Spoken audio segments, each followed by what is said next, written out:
चीन से रिश्ते बेहतर होने की उम्मीद जता रहे हैं पीएम मोदी, लेकिन ये भी हैं चुनौतियां। हाल ही में एक इंटरव्यू में प्रधानमंत्री नरेंद्र मोदी ने लंबे समय से प्रतिद्वंद्वी चीन से भारत के संबंधों को लेकर सकारात्मक बातें कही हैं। उन्होंने कहा कि विवादित भारत चीन सीमा पर हालात सामान्य हो चुके हैं। साथ ही उन्होंने संबंध मजबूत करने की अपील की। ये बयान ध्यान खींचने वाले हैं क्योंकि साल 2020 में उत्तरी लद्दाख में सीमा पर हुई झड़प के बाद तनाव बहुत ज्यादा है। ये साल 1962 में हुए युद्ध के बाद सबसे खतरनाक झड़प थी। चीन के विदेश मंत्रालय की प्रवक्ता माओ निंग ने मोदी के बयान की तारीफ की और कहा, दोनों देशों को सहयोगी होकर एक दूसरे की सफलता में योगदान देना चाहिए। हाल ही में द्विपक्षीय संबंधों में सुधारों को देखते हुए मोदी का करीबी साझेदारी वाला ये प्रयास वास्तव में उतना बड़ा कदम नहीं है जितना कि लग सकता है। अभी तक रिश्ते तनावपूर्ण बने हुए हैं और वास्तविक मेल मिलाप के लिए द्विपक्षीय और व्यापक रूप से भू राजनीतिक नजरिए से बहुत कुछ सही होना चाहिए। क्या संबंध बेहतर हो पाएंगे? भारत चीन संबंधों में कई अच्छे पहलू हैं। दोनों देशों के बीच व्यापार लगातार बढ़ रहा है। लद्दाख की झड़प के बावजूद चीन भारत का सबसे बड़ा व्यापार साझेदार बना हुआ है। ब्रिक्स से लेकर एशियाई इंफ्रास्ट्रक्चर इन्वेस्टमेंट बैंक तक दोनों देश ऐसे कई संगठनों में साझेदार हैं। भारत और चीन गैर पश्चिमी आर्थिक मॉडल को समृद्ध करने, इस्लामिक आतंकवाद के खिलाफ लड़ाई और अमेरिका के दबदबे को अस्वीकार करते हैं। लद्दाख की झड़प के बाद दोनों देशों के संबंध कई दशकों के सबसे निचले स्तर पर चले गए, लेकिन सेनाओं के बीच उच्च स्तरीय वार्ता जारी रही।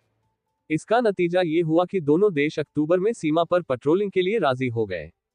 अक्टूबर में ही रूस में मोदी ने चीन के राष्ट्रपति शी जिनपिंग से ब्रिक्स सम्मेलन में मुलाकात की और दोनों ने भविष्य में आपसी सहयोग की बात कही। जनवरी में दोनों पक्ष सीधी फ्लाइट के लिए राजी हुए। इन सब के बावजूद संबंधों में खटास जारी है। पाकिस्तान और अमेरिका पर नजर। दोनों देश एक दूसरे के मुख्य प्रतिस्पर्धी देशों से नजदीकी सुरक्षा संबंध बनाए हुए हैं। भारत अमेरिका के साथ और चीन पाकिस्तान के साथ। चीन विवादित कश्मीर क्षेत्र में भारत की नीतियों का विरोध करता है। चीन परमाणु आपूर्तिकर्ता जैसे प्रभावशाली समूहों में भारत की सदस्यता और संयुक्त राष्ट्र सुरक्षा परिषद में स्थायी सदस्यता में बाधा डालकर भारत की महाशक्ति बनने की महत्वाकांक्षा को विफल कर रहा है। भारत के विशाल समुद्री क्षेत्र में चीन की बड़ी नौसैनिक उपस्थिति है तथा उसका एकमात्र विदेशी सैन्य अड्डा भी यही है। चीन की बेल्ट एंड रोड परियोजना को भारत लगातार नकारता रहा है। भारत का कहना है कि यह परियोजना उसके क्षेत्र से होकर गुजरती है। चीन इस परियोजना के जरिए भारत के पड़ोस में अपने पैर पसारना चाहता है। भारत ताइवान के साथ अपने संबंध मजबूत कर रहा है, जिसे चीन अपना विद्रोही प्रांत बताता है। भारत ने तिब्बत के धर्मगुरु दलाई लामा को शरण दी है, जिन्हें चीन खतरनाक अलगाववादी की संज्ञा देता है। भारत दक्षिण पूर्व एशियाई देशों से सुपरसोनिक मिसाइलों की बिक्री के लिए बातचीत कर रहा है, जिसका इस्तेमाल दक्षिण चीन सागर में चीनी उकसावे को रोकने के लिए किया जा सकता है। चीन कई वैश्विक मंचों को, जिनमें भारत शामिल है, जैसे इंडो पैसिफिक क्वाड और मध्य पूर्व यूरोप आर्थिक गलियारा, अपने काउंटर के प्रयासों के रूप में देखता है। क्या फिर होगी मोदी शी की मुलाकात? संबंधों के भविष्य को बेहतर ढंग से समझने के लिए कई ऐसे संकेत हैं जिन पर ध्यान देना चाहिए। पहला है सीमा पर बातचीत। 3,380 किलोमीटर लंबी सीमा का 50,000 वर्ग मील क्षेत्र विवादित बना हुआ है। सीमा पर स्थिति दोनों के बीच संबंधों का सबसे बड़ा संकेतक है।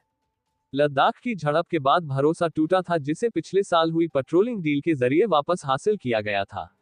अगर दोनों पक्ष और अधिक भरोसा पैदा कर सकते हैं तो ये संबंधों के लिए शुभ संकेत होगा। भविष्य में उच्च स्तरीय सहभागिता भी महत्वपूर्ण है। अगर मोदी और शी, जो दोनों ही व्यक्तिगत कूटनीति को महत्व देते हैं, इस साल मिलते हैं तो इससे द्विपक्षीय संबंधों में आई हालिया गति को बल मिलेगा। उनके पास जुलाई में होने वाली ब्रिक्स, नवंबर में G20 और इस साल के बाद होने वाली शंघाई सहयोग संगठन ASEAN की बैठक के बहाने मुलाकात का मौका होगा। एक और जरूरी संकेत है चीनी निवेश। ये मैन्युफैक्चरिंग से लेकर नवीकरणीय ऊर्जा तक के प्रमुख भारतीय उद्योगों में महत्वपूर्ण पूंजी लाएगा और चीन के साथ भारत के $85 बिलियन के व्यापार घाटे को कम करने में मदद करेगा। इस तरह के निवेश में बढ़ोतरी से भारत को आर्थिक रफ्तार मिलेगी और चीन को दुनिया की तेजी से उभरती अर्थव्यवस्था में ज्यादा निवेश का मौका मिलेगा। मजबूत आर्थिक सहयोग सीमा पर तनाव कम करने के लिए अधिक प्रोत्साहन देगा। पड़ोसी देशों का झुकाव किस तरफ? क्षेत्रीय और वैश्विक घटनाक्रम भी देखने लायक है। बांग्लादेश, मालदीव, नेपाल और श्रीलंका भारत के इन 4 पड़ोसी देशों में नए नेताओं ने सत्ता संभाली है। इन नेताओं का अपने पूर्ववर्ती नेताओं की तुलना में चीन की तरफ झुकाव ज्यादा है। लेकिन अब तक उन्होंने बीजिंग और दिल्ली के साथ संबंधों को संतुलित करने का प्रयास किया है, न कि चीन के साथ तालमेल बिठाने का। अगर ऐसा जारी रहता है तो भारत की पड़ोसी देशों पर चीन के प्रभाव वाली चिंता थोड़ी कम हो सकती है। साथ ही, अगर चीन भारत के करीबी दोस्त रूस के साथ अपनी बढ़ती साझेदारी से पीछे हटता है तो इससे भारत को फायदा होगा।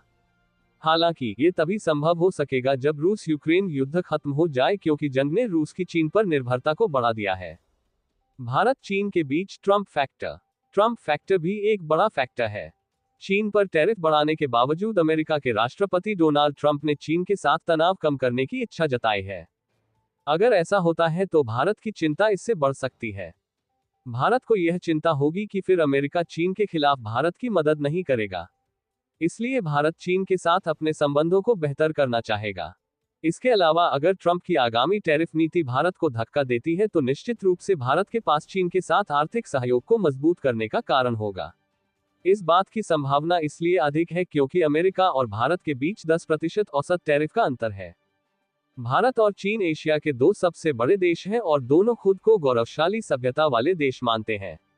वे स्वाभाविक प्रतिस्पर्धी हैं, लेकिन संबंधों में हाल ही में हुए सकारात्मक सुधार अन्य मोर्चों पर द्विपक्षीय प्रगति की संभावना के साथ संबंधों में अधिक स्थिरता ला सकते हैं। साथ ही यह सुनिश्चित कर सकते हैं कि मोदी की सुलह की भाषा केवल बयानबाजी न हो।